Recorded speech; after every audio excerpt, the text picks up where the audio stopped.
रमजान का महीना था। मक्का की मुक़द्दस सरजमीन पर पहली सहरी का वक्त था। फजर की अजान की सदाएं फजा में गूंजने लगी। मक्का में रहने वाले लोग अजान की आवाज सुनते ही बैतुल्लाह की जानिब रवाना हो गए। लेकिन एक 60 साला बुजुर्ग अबू जुलैखा अभी अपने घर पर ही ठहरा हुआ था। उस बुजुर्ग ने बगैर कुछ खाए पिए रोजा रख लिया था। वो भूख की शिद्दत से निढाल था, इस वजह से नमाज के लिए खड़ा होने के काबिल नहीं था। उनकी गुज़श्ता रात भी फाके में बैठ गई। सारा दिन मजदूरी में गुजरा, इसलिए खाली पेट सहरी करके उस बुजुर्ग ने नमाज घर में ही अदा की। उसके बाद वो गमज़दा होकर एक कोने में बैठ गया। उस बुजुर्ग को अपनी फाका कुशी पर इतना दुख नहीं था। जो चीज उसे सबसे ज्यादा गमज़दा कर रही थी वो उसकी 2 बेटियां और बीवी थी। उस बुजुर्ग का कोई बेटा नहीं था। वो अपने घर का वाहिद कफील और जिम्मेदार था।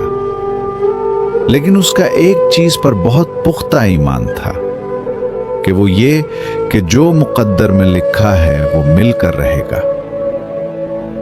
उसकी बीवी कुलसूम उसे कहने लगी, अबू जुलैखा, आज तीसरा दिन है, हमने खाने को देखा तक नहीं है।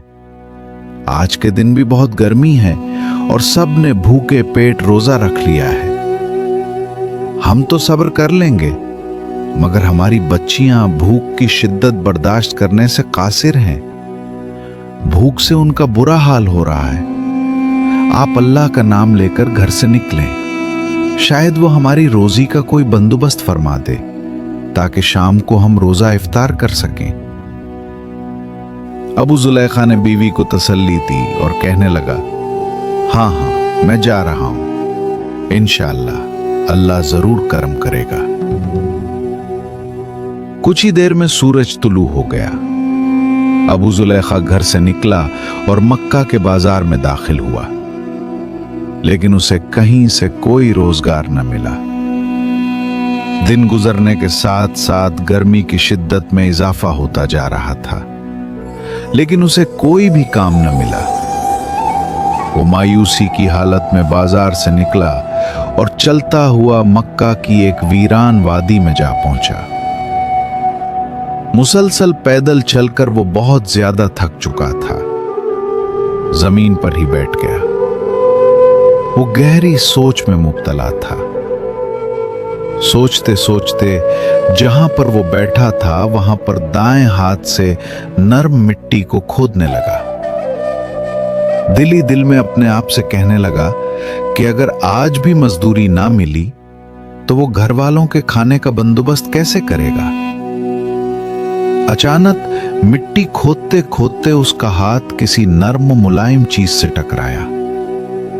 उसने हाथ बढ़ाकर उसे बाहर खींचा तो देखा कि ये एक रेशम के कपड़े की थैली थी जो सोने के सिक्कों से भरी हुई थी। उस थैली को देखते ही जैसे उसकी भूख प्यास खत्म हो गई हो। उसकी आंखें खुशी से चमक उठी। सोने के सिक्कों से भरी थैली देखकर वो सोचने लगा कि मैं कितना खुशनसीब हूं। छुपे हुए खजाने खुद ब खुद ही मेरे सामने हाजिर हो गए हैं। मैं जब ये सोने के सिक्के अपनी बीवी के हाथ में दूंगा तो वो किस कदर खुश होगी।